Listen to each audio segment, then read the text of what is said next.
Hey, welcome to the Art and Science of AI, a podcast about the science of how AI works and the art of using AI to reimagine your life, business, and society.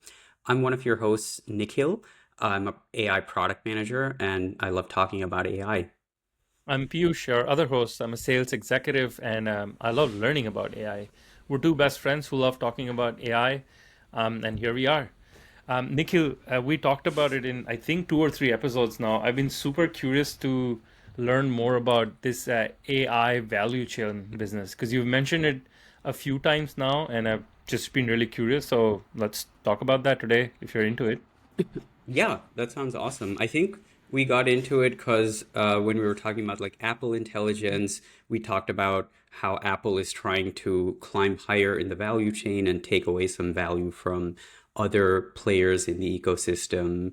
And I can't even remember where else it came up, but I think it would be good to understand. I mean, the concept of a value chain is basically understanding the different components that go into delivering an AI application to you as an end user from like start to end, and understanding what are the different components there, what are the companies that are making those components, what role do each of those play, and what's the value added at each of these stages. I think that's what at least I had in mind when I So talked is it about value similar chain. to like the concept of supply chain in business operations? Like for Yeah, example, I, like I this. think it's exactly like the concept of a supply chain. Hmm. I think is just focusing on like where the value is. So maybe we could start with a simple example. Like say you have a product, I don't know, like I am drinking tea right now. So if you're drinking tea or coffee, you would, what does the value chain look like there? You would start with some raw materials. You get that through farming. The farmers have to actually get the coffee beans.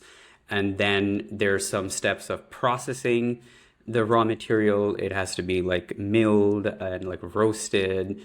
And then there's the process of like packaging and distributing that. So I don't know, like companies, what are some popular coffee brands like Starbucks or I can't even Beats. think. Let's Yeah. talk about a local favorite.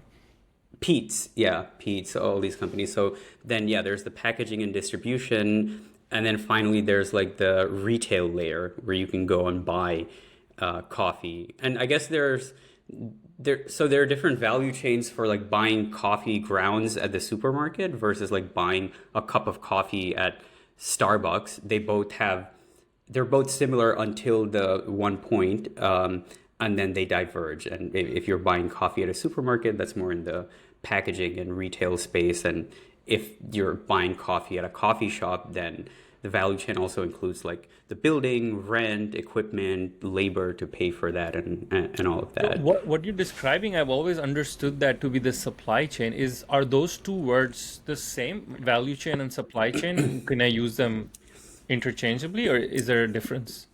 I'm actually not sure. I think the concept of a value chain is just to emphasize more on like the value aspect of. So when we talk about value, what does that mean, right? At each of these stages, there's some value being added. Like when turning the raw material into a processed product that adds some value, and then turning that processed product into the packaged product that adds some value, and Right. just looking at like where is the most value. I think that that's the entire point of looking at it as like a value chain rather than a supply chain. Because at the end of the day, like a customer has a certain willingness to pay for the coffee that they buy. Maybe if it's coffee that I buy at a Starbucks or something, I can pay up to $5. This obviously varies by which country you live in, who you are, and so on. But like that $5 is spread across all of these different people, and I think the point is trying to think about each person in that chain wants to get as much of that $5 as they can. And I think the person who can Hmm. get the most out of that $5 is going to have a lot of power in the industry. So when we talk about, That's interesting. That is a unique perspective. So yeah, I'm not sure if I thought about it like that whenever I thought about supply chains. But yeah, I think that is a good way to think about the difference between maybe value chain and supply chain is who like which part of the chain commands the most value of the end Yeah. product. Yes. Okay. And I guess like think about what that's going to depend on, like who's going to command the most value in like a chain like that. It'll depend on which one of those is like ultimately the most Irreplaceable. crucial. Hmm. What were you saying? I was gonna say irreplaceable or yeah, Yeah, incremental. I think that makes sense. They're probably different. And what makes something irreplaceable? Um, I don't know the complexity of the thing, or I don't know. Yeah, Yeah, so there could be various factors. I think it's a combination of like, yeah, complexity, how much uniqueness is there in what you're doing, how much it impacts the end, like user experience, finally, how yeah. critical There's of a this component it idea is. in there's a idea in marketing, specifically digital marketing. Well, not just digital marketing, but marketing in general, called incrementality, Mm, which is that if something were not to be, and if I draw that analogy in the value chain world, it would be if there is a part of that chain which we remove from that chain, would that remove the product itself? Meaning that that thing in the value chain is very incremental. Yeah, so that could be one yeah. way of looking at it as well. Yeah, I think that's a good way of looking at it. So yeah, if I was buying coffee at a Starbucks location, let's say, like that experience of going there, being able to sit down and have the coffee, that's like a crucial Hmm. part of the Right. experience for me. So that's kind of irreplaceable.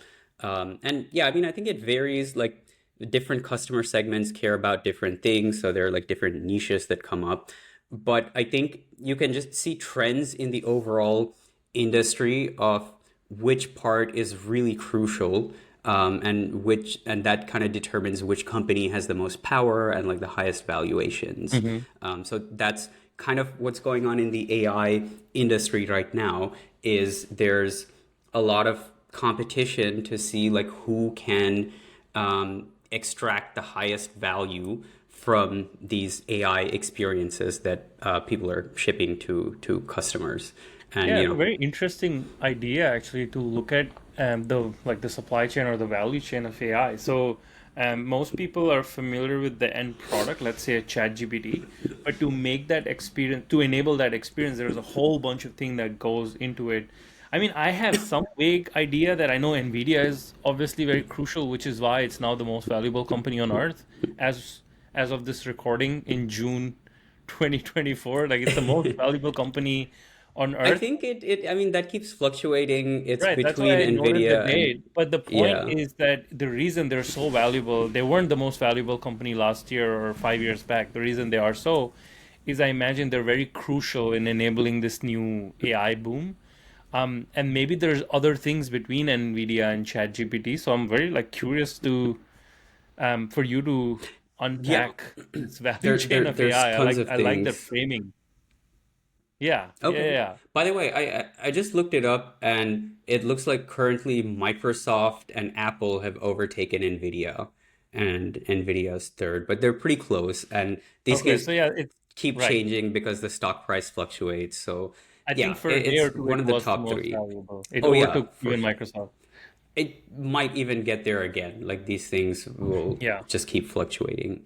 yeah. Okay, cool. So let's talk about AI value chain then. By the way, I think this is a super fascinating exercise to do for like anything. We're Mm. gonna do it for AI today, but just thinking about like, oh, I'm wearing this t-shirt, like where did it come from? I bought it at this store here, but it involved so many people in different industries across the globe making this happen for me. And yeah, we talked about coffee, and we tend not to think of that these days.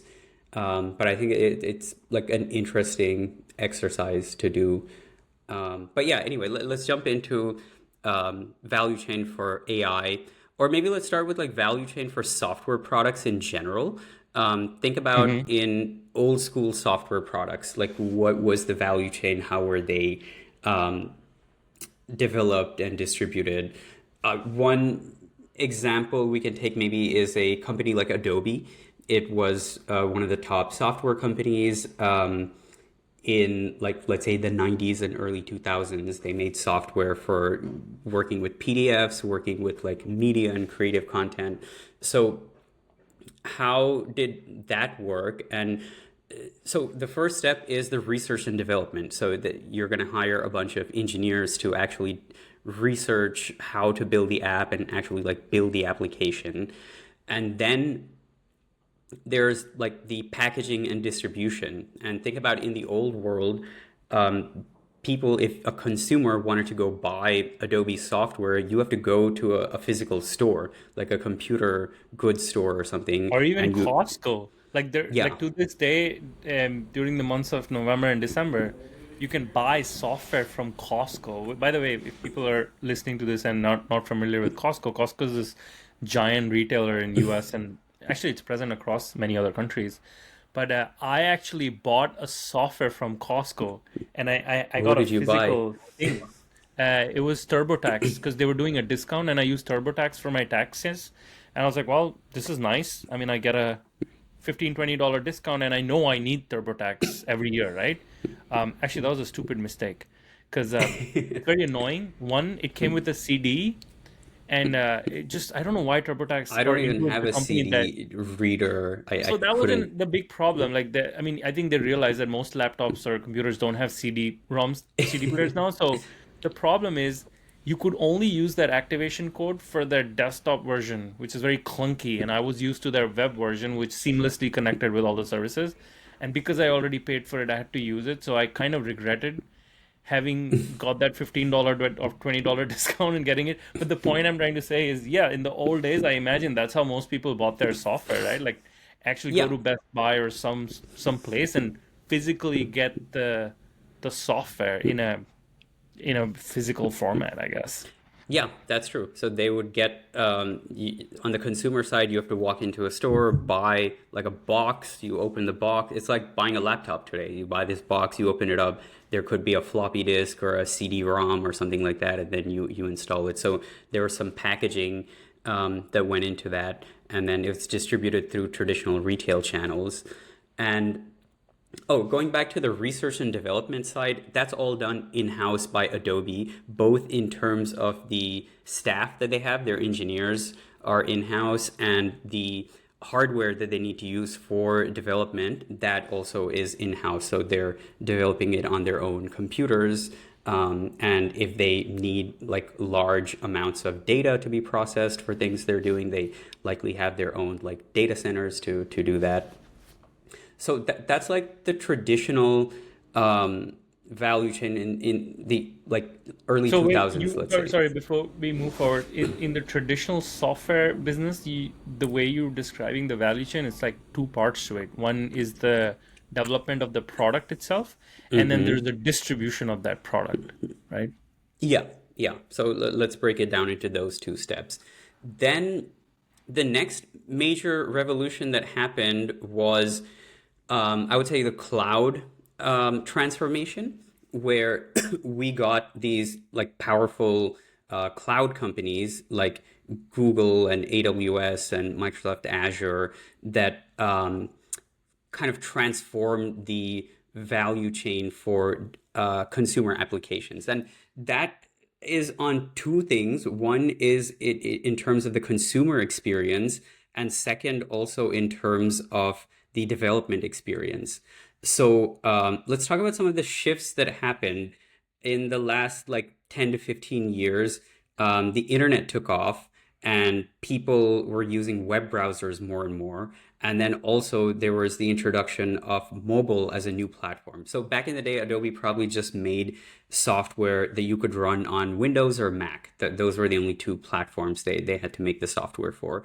And now consumers want, like you were saying, you want to be able to run your software on the on your browser, on the web. You want to be able to probably run it on your like mobile applications, and you want to be able to run it across different platforms. So to enable that kind of experience, it cannot be delivered as like a like a disk that you install or something.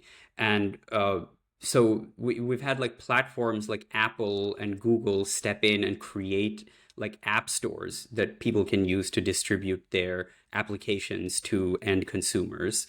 So that kind of gets rid of the store component of it, and instead now the store is like the person that controls the Mm. platform, Apple and Google, and Actually, they this is the first time it kind of hit me the why Apple Store is called that.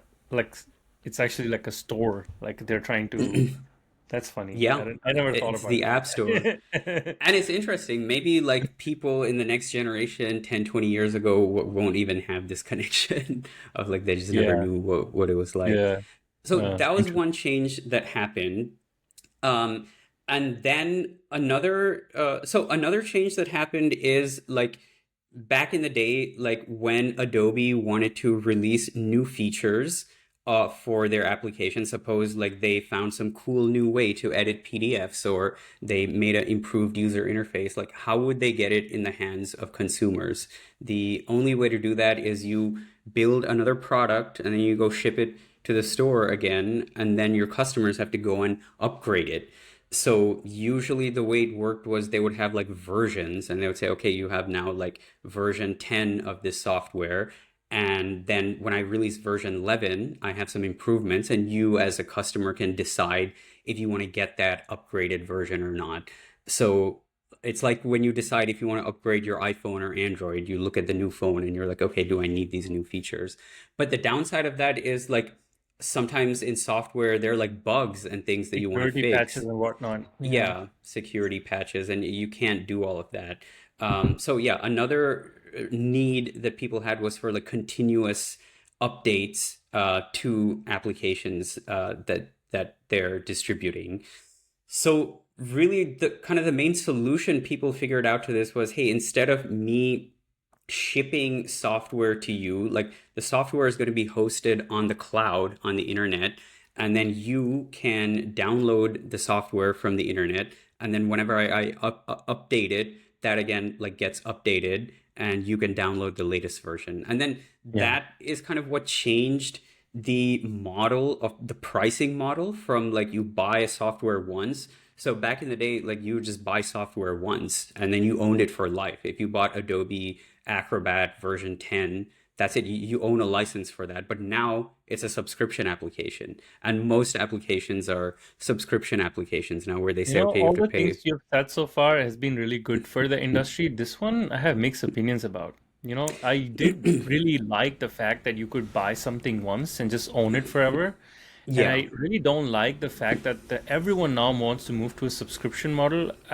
Yeah, I kind of miss, there's the idea that like we're both fans of Reddits. There's a subreddit called Buy It for Life, and the philosophy Yeah. is like you buy something and you buy it for life, right? Like that. I really like that. And there are some softwares don't need updating, and those everything is now going to a subscription model. But I see your point. That's true. I mean, I think the problem is that the rate of change today is so fast that it's Hmm. not possible to produce static software anymore. Like, so Right, today I'm using web and iOS. Like, tomorrow, iOS is going to upgrade from version 17 to 18, and then right. your application may not work with that anymore. Tomorrow, Apple is going to introduce Apple Intelligence, and maybe your application doesn't work with that and you want it to. So, and also like there's ongoing cost for developers, for companies that are doing development to just do things like maintenance and bug fixes and kind Hmm. of hosting their app and all of that. So I think Yeah. it's like a structural change. Yes, I totally agree. There are downsides to it. Now, I also hate it. Like I was looking just the other day for like, oh, I want a habit tracking app, like just like a checklist to check off that I did these habits every day. And so many of them are subscriptions. There's like you have to pay $2, $3 a month for The a Boost, and I forget the one that you mentioned, Apollo, was it the Reddit client Reddit that you apps. like? Yeah, and the one for Boost, I just paid for life. It was like $3 for life, and I love that model. And that guy had to update it because he had to keep up with Reddit's changes, and he was happy to do that for a lifetime paying customer. Um, So that's a specific like monetization strategy where the developer is then taking the risk of like that the amount of value I get as a one-time payment is going to be enough to yeah, justify my ongoing cost. It may not work out. Then at some point they may just realize that look, I'm just investing too much time and money into this, Yeah. and I can't do Anyways, it. I But digress. I think I take your point that this new model of distribution, which was the cloud model, that mhm. enabled some really, really amazing thing. And like my venting notwithstanding, like by and large for the It's whole fair venting. I, ecosystem. I agree. And then the other thing, because I worked for a couple of years for SAP, which is a big enterprise software giant. The other hmm thing that cloud enabled, so I'm not sure if you know this, but back like before the cloud system, most enterprise softwares were actually, it's called on-prem software. Have you heard of this terminology, on-prem software? hmm So on-prem software literally meant that you had giant machine. On-prem stands for on-premise, like in the premises of your offices, you had these giant rooms which hosted giant servers and giant machines, and every company had to maintain their own like giant mainframes and servers to run these softwares, like big on, enterprise software. And what cloud did, it essentially eliminated the need for all companies to host their own on-prem or on-premise giant hardware, and everything could be done on the cloud. So one analogy that we used to do in sales, because I worked in sales, right? And this is almost 10 years back, and we used to introduce the concept of cloud to people, and we would say it's like every single company is creating their own electricity power generation plant and grid, as opposed to Yeah. just plugging into an existing grid. Like that was like one analogy we used to explain the benefits of cloud. So like that's just another thing, right? Like that this shift, or Yeah, the so that's the other transformation. side of it. That's the enterprise side. And actually, maybe so it was driven by both consumer side and enterprise side. The enterprise side is significant, as you were bringing up, because enterprises, like suppose you were a company that just had like to process tons of data, and you had to do that on your own. Or like if you were developing applications that needed a lot of data and a lot of computational power, you had to go and buy these expensive hardware and maintain all of that. And I think this again goes back to the concept of a value chain, which is that companies ideally want to focus on where they can add the most Mhm. value. So if your company focuses on developing really good applications, then you probably don't want to be spending your time and energy on figuring out how to manage the hardware and the infrastructure for that. And if you can outsource that, you would try to do that. So I think Right. these are all various forces that like propelled the cloud transformation. And so I think the last thing we didn't touch upon was also like the development side of it. Yeah. So if I want to develop an application and I want you to be able to use that application that I developed, I need to be able to host that. So first I have to develop the application and then I have to deploy it somewhere, deploying or host it somewhere so that you can use it. And for hosting applications, typically people used to have to have their own servers. So I would buy, so suppose I develop an app, I don't know what it does. Let's say it's like a messaging app, okay? For example, I let people message each other. So the message is going to the server, and then the server is sending it to the other user. And Right. in order for that to happen, like I would need to have my own server. And the problem with having my own server is that it's really hard to scale because so suppose today I have 100 users, my app blows up and I get like 1 million users. I suddenly need to buy like tons of Hmm. servers now to be able to Right. scale that application that I built. So instead, like cloud companies, often they're known as like hyperscalers. They enable you to like scale easily, where you're just like, okay, I'm not gonna maintain these servers. I'm kind of renting servers from you, and you have an entire farm of them.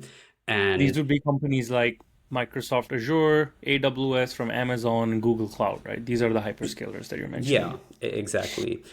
So that's the other thing. And then maybe the last thing we should talk about is AI before like putting together like the value chain of AI. Um, what does it take to get like an AI application? So first you need like an AI model. And we talked about this in our first season, like how you develop an AI model. It's through a process called training. And that process is actually very expensive. You need tons of data and tons of computational resources to train a model. So if you need to train an AI model, it's like pretty inefficient to do it on your own computer. It would cost you a lot of money. So cloud became like a way to do that kind of easily. And that's kind of what people often use cloud computing resources for. Maybe we can look at a chart that I have, a simple one that kind of ties some of these things together, and we Mhm. can go through them. Here, let me share this diagram. Okay, so this is a diagram called the value chain of AI. I Did found you make it. this? No, I Oh, didn't make it. I found it online from someone called Michael Zhang on LinkedIn. And so maybe let's describe what we're seeing here for people who are just listening. oh, do you want me to do this? I would prefer you do it. I see three layers and a bunch of different logos. It's kind Okay. of a busy So chart. it's kind of broken up into three layers. It says first there's the compute layer, then there's the model layer, and then there's the application layer. So starting with the compute layer, this is broken up into two components. There's the hardware side, and then there is the cloud infrastructure side, which here is called cloud hyperscalers. So on the hardware side, this diagram only shows GPUs, but we have a combination of GPUs and CPUs on the hardware side. And there's more. There's like um, storage, memory, like all those things. So, but I think the key thing for AI is the GPU component because GPUs are what are used for training AI models. And So remind me again, I think you explained this in the first season. The reason why GPUs and why NVIDIA stock is blowing up is that it turned out that GPUs are really great at matrix multiplication, which mhm. is at the core of modern AI. Like it's just a Yes. bunch of matrix Yeah. multiplications, right? It And and no one knew that when NVIDIA first started. They were mostly for graphics cards for like video processing, gaming, and things like that, which are graphics heavy. But it just later happened to turn out that the kind of computational operations you need to do for training a neural network, which ultimately is variations on matrix multiplication, they turn out to be very efficient on GPUs. So if I want to do the same thing on a oh, CPU, interesting. Is it possible that someone comes up with a better processing architecture? I'm sure many startups must be working on this because it just so happened that NVIDIA's GPUs were good at matrix multiplication, but they weren't designed to do matrix multiplication, right? no, I but they've suppose since someone. like optimized their GPUs to be Mhm. like Okay. optimal Yeah. for AI workloads. Right, right, So right, right, that right. and other companies are trying to like Google has TPUs, they're called tensor processing units, and people Hmm. are trying to compete with them, but it's kind of difficult. I actually don't understand too much around the constraints on the hardware space. I Right. think there are some supply chain constraints there. I don't know if it's actually materials or the design. So the hardware value chain consists of many components in itself. There's like raw materials for making the hardware. There's design, and then there's what's called fabrication, which is you need giant plants that will take the designs that your microchip designers produce, and then Yeah, they'll isn't actually there produce. some company based in Taiwan which like controls most of these fabrications? I think it's called TSMC, stands for Taiwan Semiconductor Taiwan some. Company. Yeah. Right, right, right. Yeah. I So what you're saying is that there's what I'm looking at right now are three layers. And so one of the layers is the compute layer, which is the most foundational, which itself has two layers, a hardware layer and the cloud hyperscaler. What you're saying is even the compute layer, or so the GPU layer, has a value chain within that. So like this GPU is already an abstraction over a GPU value chain. Like each, presumably then each one of these layers have their own value chain. And for AI, we have an abstraction on top of these abstractions. Yeah. I mean, it's also a question of how deep you want to go. Ultimately, if you go deep enough into any value chain, you'll get to like some raw materials and extracting that. So, Right, yeah, right. I think you have to decide what level of abstraction is relevant here. I have a question. What is the difference between what we're looking at right now that we're calling a value chain versus an architecture? Like this also looks like the architecture for AI, right? Like modern AI. Yeah, I mean, here we're looking at it from like the entire space of the compute layer. What are the different companies at each layer? If you were looking at architecture, that would select, it would be like drawing a line through this value chain and then describing in detail like how these components are interacting with each other. Okay, got it, got it. Yeah. So So, this, like, I yeah, can okay, draw a that, line from a GPU to one of the cloud compute layers to one of the models to right, an application layer. And then we can talk about, like, exactly how each component is depending upon the other components. That would be an architecture diagram. But yeah, right. they Right have now, some the similarities. value chain focuses more on all the different companies and that come together to enable this AI, as opposed to the exact mechanics by which these things play together and the Yes. processes. Then, Yeah. okay, okay, That would be an okay, architecture, but that would be case specific. So you can't have a right. generalized architecture. So, like we saw the architecture for Apple Intelligence in our last episode or one of the Yeah, previous episodes. So that's an exactly. arc. Okay, okay, Yeah. okay, So okay. in this case, yeah, GPUs, their primary role is for training the AI models. Um, and then they're part of the compute layer because these GPUs are bought up by the cloud companies and they use them to provide like training as a service to you. So, if I want to train my own model, I don't have to go buy a bunch of GPUs. Instead, I kind of just rent them from the cloud Oh, so infrastructure let's companies. say I'm a company that is trying to make something an AI and I have to train some data or train my model on my own private data. I don't go directly to NVIDIA and buy GPUs. I go through one of the hyperscalers who then buy the GPUs in the background, but I don't. Is that how it works? Like Yes, no one today is. that's how it works. Like back in the day, in the pre-cloud era, you would have to buy GPUs yourself, and now the benefit is you can kind of just rent the GPUs, and it's not even that you have to pay a monthly rent. You just pay for how much you use. So I that's see. yeah, Okay. that's Okay. how Okay. you would use it. So I'm assuming that like most of NVIDIA's revenue is just coming from like these giant hyperscalers like Google, Microsoft, Amazon. They're the biggest customers of. Yeah, that accounts for like most of their revenue. I think there are Hmm. still some companies that buy directly. For example, actually, Meta has a lot of NVIDIA GPUs. Meta does not use cloud compute resources. They have their own data centers. Right. And there are like various reasons for that. I think once you reach a certain level of scale, it's just more if cost effective for you to buy that than keep renting it. It's like when an individual decides whether to buy a house or keep renting, right? So Yeah. if if you were gonna use this house every single day for like the next 10 years, probably it makes sense to buy it. But if you're like, okay, I'm just here for like a year or two, then and you don't know where you'll be in 10 years, you probably wouldn't buy a house. So yeah, that's kind of the distinction.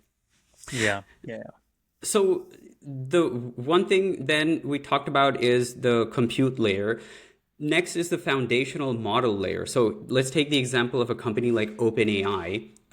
So if you look at a product like ChatGPT, they needed to first train their model, and they did that primarily using cloud computing resources. In fact, a large part of the reason they got investment from Microsoft, that investment from Microsoft largely is not paid in cash or stock, it's paid in credits for Azure compute resources.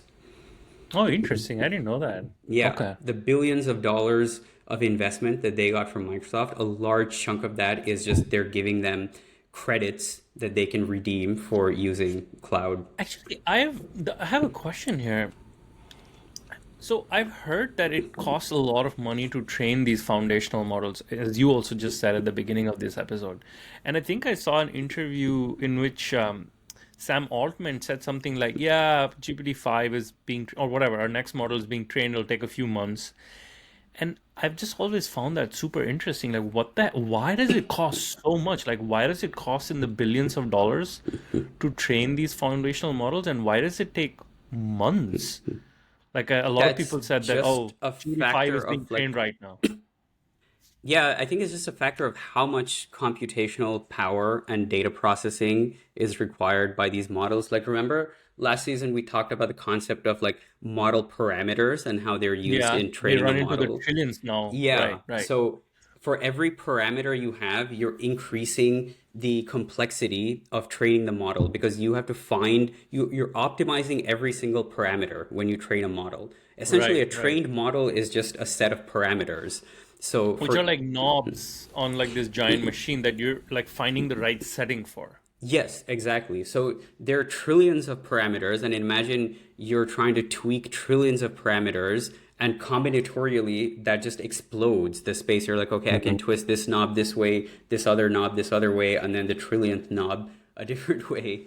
So that's one thing. Plus, the volume of data that they're using for the training is ridiculously high. So that's what's leading to this explosion in costs. Okay. And I think some people have ideas about how you can come up with more efficient architectures for model training. And of course, these companies are researching that stuff all the time. So I think in fact, consistently, if you just compare to like a couple of years ago versus today, the cost of training the same exact model is lower today than it was a couple of years ago because of advancements in the training algorithms, essentially. Yeah. But I imagine the net cost still keeps going up because you've just increased the order of the data that you're training it on and just the number of parameters. So Yes, yeah, even though, yeah. yeah, So yeah. we keep getting more and more efficient, but we want to do more and more. It's like if you It's think like that about, thing about email back. Apparently, this is something that Yuval Noah Harari, he's the author of the book *Sapiens*, like one of my favorite books. In one of the interviews, he said that when email was invented, everyone was predicting that now our workload is just going to reduce dramatically, because look, it's so efficient to like communicate via email, and the opposite has happened. Even though it's a lot more efficient to communicate via email, essentially zero cost, we just communicate a lot more and everyone's busier than ever. So I guess it's the same thing I think here. actually this reminds me when I was studying like social sciences and economics in college, they did some experiments where people from different societies they would introduce labor saving devices and see what the response is. Like suppose you have to do some work and it takes you 8 hours a day, say you're farming or doing some manufacturing, and I give you a device, a technology that will enable you to do that same work in 4 hours. You kind of have two choices. One is you can just work for 4 hours and then stop, be done with your day, or you can continue to work for 8 hours and produce two times the output. And Yeah. I think what some of the research showed was that people in like capitalist societies, modern societies, tend to do the more production. But then if you look at people in pre-capitalist societies that are kind of not in the modern world, often they don't even understand why this makes sense, and they're like, "Oh, Yeah. if you're done with your work, why Man, would I you do hope it?" this is not the same thing does not repeat with AI, because a lot of people are promising that look, AI is going to take away all the busy work and the annoying work from you, and that's going to open up time for you to like do other things, and maybe people are envisioning like a 3-day work week or whatnot. And I wonder if we're heading towards the email situation where it's just where people will just get a lot more busier. I don't know. Maybe it'll be I different with AI. Yeah, so this is a big open question. We can probably do a whole episode on this at some point. So yeah, maybe let's save I think it's really fascinating, this topic. There's so many possibilities. Yeah. Um, let's park it for like a future discussion. Yeah. So in terms of the value chain of AI, so there's the compute layer, which includes the hardware, the GPUs, and then the hyperscalers. Then there's the foundational model, and then the application layer is, I guess, what is like Yeah, you that's the use the part Adobe analogy, we then didn't that's talk what about yet. like the new companies will be doing. Yeah. Yeah. So we would have to think about like what are, or actually, sorry, let me just look at my notes and see some points I wanted to make. Oh, right. One of them is when we think about model training, it has huge impact on electricity and energy usage right now. I think pretty soon AI is going to be one of the biggest consumers of energy in the world, and we just Wait, like, really? yeah, we just don't have enough like energy resources, and that's why a lot of the investment in AI is going into just data centers and even more fundamental problems like solving for energy. Like because there's a huge problem in the Wait, US, that's a bold claim, no? Like the biggest consumer of one electricity, of the like biggest. okay, but yeah, that's like compared to what? Uh, like Yeah, I'm not sure what the basis of comparison here would be, but just think it's going to be using a significant chunk of the world's energy consumption. Maybe hmm. right now, I don't know, I would say transportation probably is the biggest Yeah, consumer of energy. If you think of energy broadly, including like yeah, fossil fuels and all yeah. that, so like cars, airplanes, and stuff. So yeah, I think it's very possible that in future AI will consume more energy than transportation. If Really? I mean, that's insane. What? Yeah, why? just you said it yourself, like the cost of training the models is so much and we want to train so many more models with more data, so it's really exponentially increasing. And but on the positive side, I've heard, I forgot who said this, but some thought leaders in this space like are thinking that this might provide motivation for us to solve the energy problems that we have today. And a lot of people in the tech world are very optimistic about nuclear energy, especially nuclear fusion based energy, which we still don't know how to do. And I think there's an idea that this now might provide sufficient incentive for people to go figure out the This nuclear reminds me a fusion. lot like when Bitcoin was being hyped up like some 2 years, 3 years back. A lot of people were envisioning like these Bitcoin cities because in order to mine Bitcoin, you have the same problem, right? Like you spend a lot Hmm. of compute and then which requires a lot of energy. And then people are saying that, you know what, we should form these Bitcoin cities because we need so much energy. We'll create these cities which will be close to these new forms of creating energy like hydroelectric power plants, nuclear energy, and whatnot. And then that will boost another like level of productivity for civilization. And they were calling it industrialization 4.0, 5.0. So this reminds me a lot like that. But in this case, at least the compute, you can see the benefit that comes out of it. For Bitcoin, the compute is just it's basically like guessing a number from one and like between 1 and 1 trillion, and that's just for the sake of Bitcoin. So maybe there's something to it this time. I completely agree with you. I think that's exactly the right way to look at it. Yes, abstractly, you could make the same comparison, and they're Yeah, both going through these hype cycles. But fundamentally, the difference is that in the case of AI, the usage is something that's directly beneficial. I can see, yeah, what's the benefit of it. In the Bitcoin case, it's kind of like mining gold. And yeah, I think the hypothesis was that, well, Bitcoin will be like a digital gold, and then the right, effort you spend is as valuable as mining digital gold. But there are right. obviously a lot of problems there, and it didn't pan out as people expected. Yeah, So yeah. yeah, that's an interesting thing to think about, and a But lot of the mind blowing that that's the level of energy that will be required. Like um how soon do you think this transformation is coming out? Is it like something 100 years in the future I that actually will? have Yeah. no idea what the relative costs or relative consumption of like transportation versus AI is. I think I was just trying to be hyperbolic, but the idea is that it is growing rapidly and it's soon Right. going to be really big if it's going at the current pace.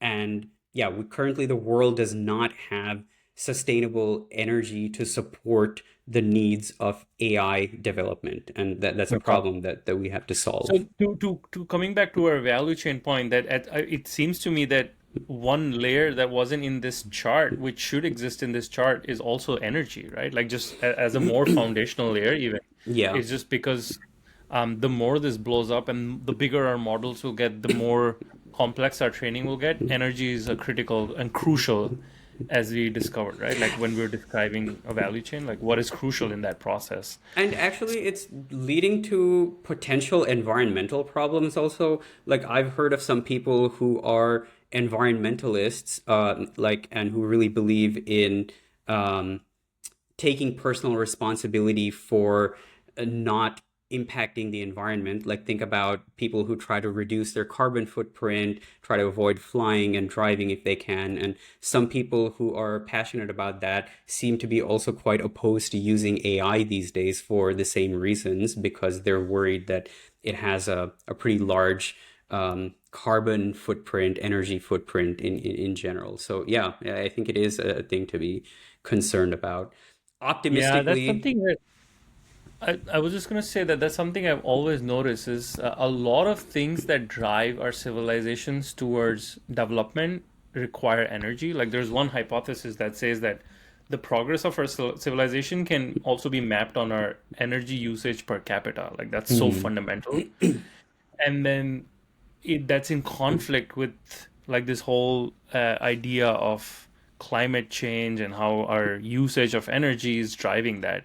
And I don't have an answer for that, but I just find that conflict so interesting that like our progress I is in agree. conflict. Yeah. I think the whole purpose of sustainable energy as an industry right now is to find a way beyond that conflict and find ways in Yeah, which you can produce. And I think the most optimistic scenario for that is if we can actually crack nuclear energy in a way that's safe and efficient, especially nuclear fusion, which we have not yet figured out how to do. But there's like I think foundations like the Bill Gates Foundation and Zuckerberg Initiative and those kind of philanthropic organizations are investing a lot in nuclear research. So right. hopefully, it remains to be seen where that goes. So that's on the compute layer. And then in the model layer, I think the only distinction I wanted to draw is there are some models that are closed source and some that are open source. And this distinction is something worth paying attention to. People have been talking about it a lot lately. OpenAI famously is a closed source model. Which is the biggest irony in the whole ecosystem, like the digital ecosystem ever. Open Yeah. AI is a closed source. Basically, what that means is it's actually similar to the distinction we were talking about earlier between buying like Adobe software versus like renting it through a cloud subscription. The only way you can use OpenAI models is by using their API or their UI chat interface. Right. So if I want to build a product that's based on the OpenAI model, I have a variable cost every time I make an AI call in my code. I'm paying some money to OpenAI. Right. Yeah. So the advantage of open source models, on the other hand, is it's more like the original case of you buying a piece of software and just owning it, and you don't have to pay rent to someone on an ongoing basis. So the most famous open source model today is Llama, which is produced by Meta. And anyone can download the model and you can run it on your own server. You can run it on like a cloud server and you only pay your. Can you help me understand that? So I understand that training is very expensive, both in terms of compute and just energy and money in general. Is running these models also as compute expensive? No, it's not Um, nearly as expensive as training. so It I could is. run it on my computer, like I could run Meta's open No. source. Oh, yes. I mean, there are smaller versions. Like Meta has, I think, two versions of Llama. There's the 70 billion parameter model, which is the large model, and then there's a small model, which is like 6 billion parameter. So, yeah, in general, people are. So, the small models, you can run it on your computer. That's exactly we talked about with Apple and Apple Intelligence, right? So, they've Right. developed also some small models that can be run on the iPhone directly. So that's actually another way of saving on energy in some sense, because if everyone, so yeah, think about two different scenarios. One is every single person, actually, I faced this scenario when I worked at Adobe, on Adobe Acrobat AI. We were building AI in Adobe Acrobat. And initially, when we first built it, it used to run on our cloud, and Adobe was using Microsoft Azure cloud at that time. So when you opened your Acrobat app and you did some AI stuff with it, at that time, what it would do is like lay out your PDF in a mobile friendly format. Right. That would be processed by the Microsoft servers. So the PDF would be uploaded to Microsoft server, and then we would call the model that does this processing, and then we're paying for those cloud compute costs, and then the response goes back to the user. But one of the big changes I actually worked on when I was there was transitioning that to on device. So we were able to put the model on in the app on the iPhone, so that when the user opens the PDF and wants to do the AI stuff, it doesn't have to send it to any cloud, it doesn't need an internet connection. It just happens on your device. So that's one. Right. So It's it's a both faster trade-off. and cheaper. It's faster and cheaper, but it's less powerful. So because you can only put Right. small models on Right. Right. the devices. So yeah, Right. this Okay. That concept makes sense. is called edge computing these days. So in the cloud era, we talk about compute that happens on the cloud and on the edge. Edge is like the devices you use as an end user. So yeah, Hmm. the open source versus closed source distinction is not specifically about cloud versus on device, although one of the implications is that there's no way to run a closed source model on device because you don't have the model, and the only way you can use it is through the company's APIs. But yeah, basically, like you own it rather than renting it. So if I Right. want to, build an AI application and I use an open source model, I'm just paying for whatever it costs me to run that model. And Right. I can do that on my own server. I can do that on a cloud server somewhere. That's up to me. But with like OpenAI, for example, that's not the case. Like for every single use, I'm paying. So it's like you can think of it as like a variable cost versus a fixed cost. It's kind of like renting versus buying, which is Right. what we were talking about earlier. So That makes yeah, sense. that I think is an interesting distinction. Yeah, and then the last part that we didn't talk about is the application layer itself, right? So we talked about how like AI is exists in different forms. Like there's just standalone AI, like ChatGPT kind of stuff, and then there's AI that's Purposeful AI. purpose-built AI that's embedded into applications. So for the application layer, one of the decisions you have to make is whether you need to train your own AI model or whether you can just use an existing model. And increasingly, I think what people are finding is that it's more efficient to start with an existing model and maybe like customize that to your Or like use the RAG architecture. yeah, Yeah. or use like the RAG architecture for like text and generative AI. That's the way it works. So on the application side, what's happening is that most applications these days are hosted on the cloud, which means that again the applications are using like These Google or hyperscale. yeah, the Yeah. hyperscalers to host their applications. And then also that's where the models are being served like on the cloud. I guess the only difference is if you have an open source model, then you can do that all on your cloud Right. server. You don't have to externally I think I make a understand. The way you were explaining earlier, you used the Adobe example on the transformation that happened between like software 1.0 to like software 2.0. I'm just making this up. I don't know. But the transformation was that two things fundamentally changed: the way you developed the software and the way you distributed the software. I suppose that's still the same on the application layer.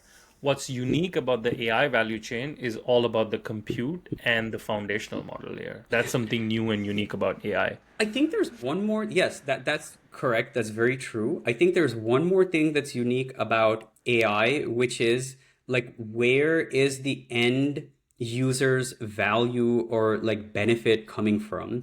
Is it coming from the AI or from the app itself? And that's something Right, we were talking about in the Apple Intelligence right, episode also. Like if you take an example, like if you have Gmail, right? And you have some AI in that will read your emails and understand them and help you write them and so on. So Gmail is an example where that's integrated. They just have their right. own AI model and their own application. But I think it's becoming a competition almost between the two to see like who adds more value. And so, for example, if we talked about Apple trying to become the user interface for the user. Like instead of me going into my Gmail application or instead of me going into my notes application, I can just use the AI and say, hey, AI, like go do this for me, get me this information. And in that case, like that decreases the amount of like market power, like pricing power that applications have, and AI has more value in that case. So yeah, I think that that's the Mhm. interesting thing to think about in the That's application not layer. settled yet, though. That's to be seen. Like this thing is evolving in front of us as we speak, and it's to be seen who ends up extracting the value here. Will it be um, the NVIDIAs, the hyperscalers, or the, I don't know, Apples with the application, And to right? be clear, Because they're they, not all in direct competition with each other. Maybe like in some indirect sense, there's a competition. The ones that are like neighboring each other are the ones that are like more in direct competition. Hmm. So think about That makes applications sense. are kind of coming into competition now with like the platform layer as the platforms start to Right. build in their own AI. And by platforms, I mean like Mac and Windows and iOS and Android and things like that. Yeah. So And then I was reading somewhere that NVIDIA is now so valuable that in order to keep up with their growth, which has been insane, they'll have to maybe start competing with the hyperscalers and offer their own cloud services. That could be I one way to think go they're about it. trying to do that because I think in general the strategy wherever you sit on the value chain is to try and get the next or previous step of it. So that's Right. what's called like Right. integration. So if you're Right. like, Right. hey, they're paying for the NVIDIA GPUs and they're also paying for the Google's cloud infrastructure, then both of those guys are going to think like, oh, why can't I just eat the other person's Right. share of this and do it myself? So yeah, I think that that is, and on similarly on the other side, Google is developing their own hardware. I don't Right. know like how intensely they're going after that, but yeah, so Yeah. that's another. Everyone's trying to grab territory with their next neighbor. It sounds like. Yeah, yeah, yeah, That's very interesting.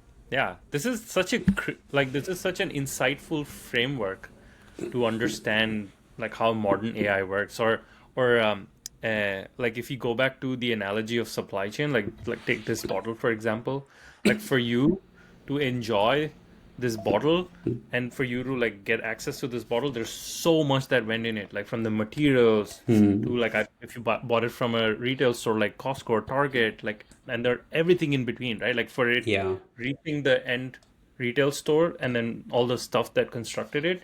So using that same framework of supply chain on the modern AI to understand modern AI is like you're using ChatGPT and you love hearing Scarlett Johansson like assistant voice, like talking to you and telling you all these things. But what goes into like enabling that experience for the end user is the AI value chain. And yeah, that one chart was an amazing way of learning about it. But it's just one level of abstraction, and then you can keep going down the rabbit hole, right? Each one of the subcomponents within that layer also has its own thing. So yeah, but I like the framing of it, like just the analogy to a supply chain. yeah, Never I thought think about it that's like that. interesting. I'm personally most curious about what happens at the application layer and how is there Mhm. going to be one AI that works across all the applications? Will the applications have their own like AI in them? How that will emerge? I am really curious about that, and yeah, I can't wait to see Yeah, like what develops. is are we gonna end up 5 years down the line with everything being consumed by NVIDIA? Because people realize that like Apple couldn't subsume this whole AI chain because NVIDIA does something that no one can replicate. Same with Google, but NVIDIA figured out that they can do phone hardware like an iPhone. They can also do like the hyperscalers. So, okay, this is pure speculation on my part, but I'm like trying to say it's interesting. Everyone's trying to grab territory. Like these are the biggest, most valued company on earth, and they need to be growing, right? Like it's an Yeah. obligation they have to the shareholders, and it'll be interesting to see how we end up 5 or 10 years down the line. Yeah, My money is for that sure. NVIDIA ends up subsuming the whole value chain because I go back to that Taiwan semiconductor thing. I think it's just really, really, really hard to manufacture. Well, I mean, does NVIDIA do its own manufacturing or do they rely on I'm actually another not partner? sure. I don't know the details of how. I think they have fabrication partners. I'm Oh, not entirely sure. I have a okay. different view of this though. Like, I actually do not believe that NVIDIA's ridiculously high valuation is sustainable because I think ultimately it comes down to how unique or differentiated is the thing that you're offering. And I think that in today's world, the hardest thing to get control over is consumers like mind share and attention share, and just like Mm. consumer usage. And so I think it's more like companies like Apple and Google that are closer to the customer.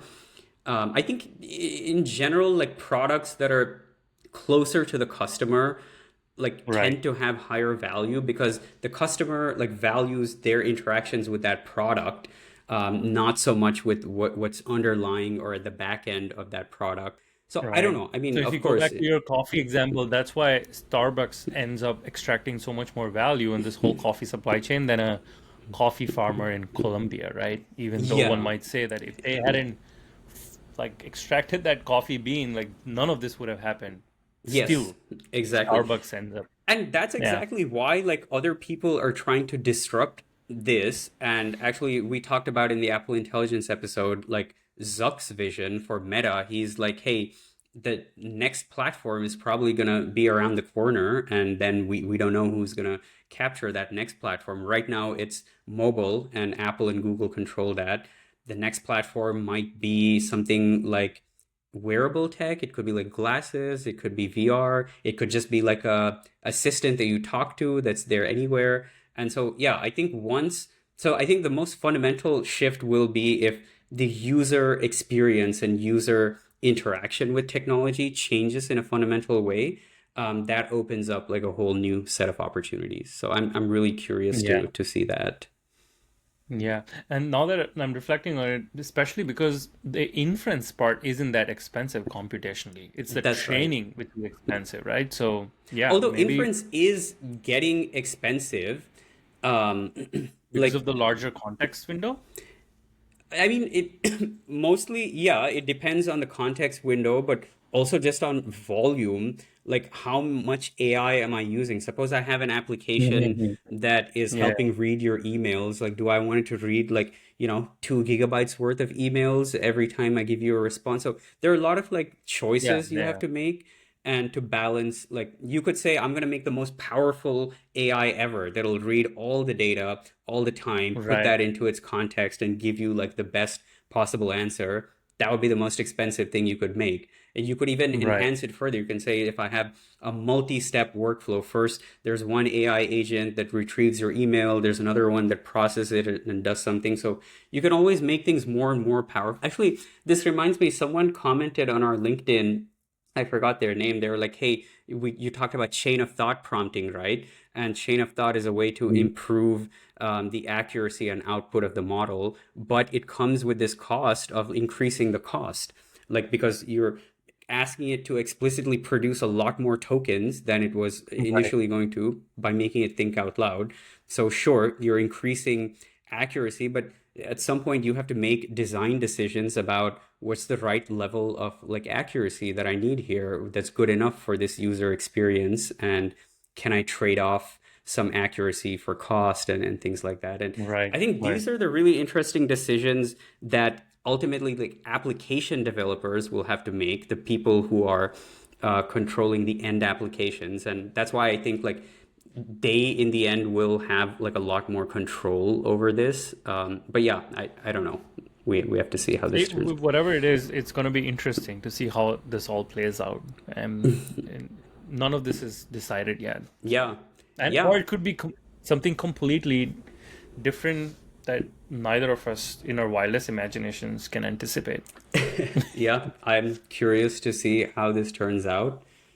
All right, I think Yeah. that's it This for was today. great. Thank you so much. Again, a very insightful episode, a very insightful perspective, a new way of thinking about AI and understanding the modern AI ecosystem. Yeah, thank you, dude. This was a fun discussion. And as usual, I'm going to make a call to anyone who's listening out there. If you're enjoying this podcast, please leave us a rating and or a review wherever you're listening to podcasts, and send us comments, questions about anything you want to learn about or hear about in future episodes. All right. Okay, see you next time.